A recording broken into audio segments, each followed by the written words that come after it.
મિત્રો, બજારો ખોરાકની આપણા માનસિક સ્થિતિ ઉપર શું અસર થાય છે તેના વિશે માહિતી લઈએ.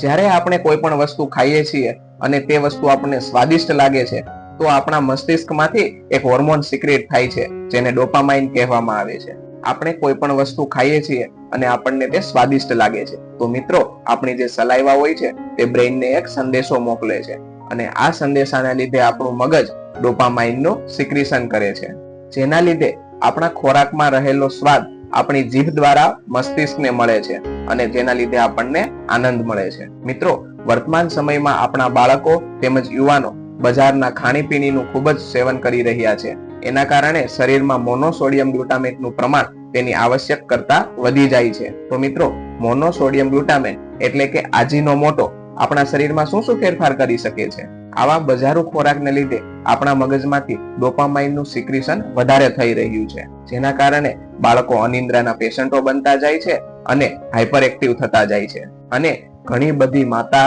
બહેનો તેમજ દીકરીઓને માસિક સંબંધિત સમસ્યાઓ વધવા લાગી છે. આમાંથી ઘણા માતા પિતાઓને કમ્પ્લેન રહેતી હશે હંમેશા માટે કે મારું બાળક ખૂબ જ વાંચે છે છતાં પણ તેને યાદ નથી રહેતું, મારું બાળક ખૂબ જ અભ્યાસ કરે છે છતાં પણ પરીક્ષા સમયે બધું ભૂલી જાય છે અને બાળક બધી જ તૈયારી કરીને સ્કૂલે જાય છે પરંતુ જ્યારે ટીચર તેમને પૂછે છે ત્યારે એકદમ બ્લેન્ક થઈ જાય છે.